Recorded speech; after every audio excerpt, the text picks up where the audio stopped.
We don't talk about Room 7. A darkly disturbed original horror story.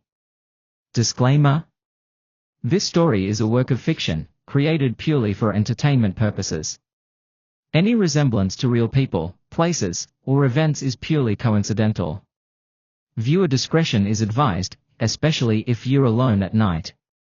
It was supposed to be a quick stop. Just one night to break up a long drive through the middle of nowhere. I pulled into the Creekside Motel, an old, flickering neon sign and a front desk that looked like it hadn't seen a renovation since the 70s. Inside, the lobby was dim and smelled like burnt coffee and pine sol. An old man sat behind the desk. Thin. Pale. Skin like wrinkled paper stretched over sharp cheekbones. He barely looked at me when I asked for a room. Plenty open, he said, his voice dry like a broom sweeping sand. Just, not Room 7. I laughed, awkwardly. Okay. What's wrong with Room 7? His eyes locked on mine. Not playful. Not joking. We just don't talk about Room 7. I got Room 6, right next to it. That night, after tossing and turning on the stiff mattress, I heard it. Knocking. From the wall behind the bed, the wall shared with Room 7. Slow. Heavy. Deliberate. Knock, knock, knock. I froze. It was 3:12 a.m. I pressed my ear to the wall. And that's when I heard it. A voice. Fragile.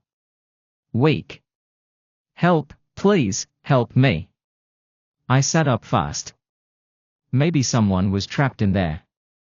Maybe this was one of those old true crime cases, people kept in basements behind fake walls. I grabbed my phone, turned on the flashlight, and stepped outside. Room 7's door was old. Unused. The number barely hanging on. And the knob? Cold as ice. I knocked. Hello? You okay in there? No answer. Then I heard it, right behind the door. Don't let him hear you. I went back to the lobby. The old man was still there, staring at a black and white TV with static buzzing on the screen. There's someone in Room 7, I said. Crying. Begging. I heard them. He didn't move. Room 7 hasn't had a guest in 15 years. I laughed, but my voice shook. No, I heard someone. They are in there right now. He turned to me slowly.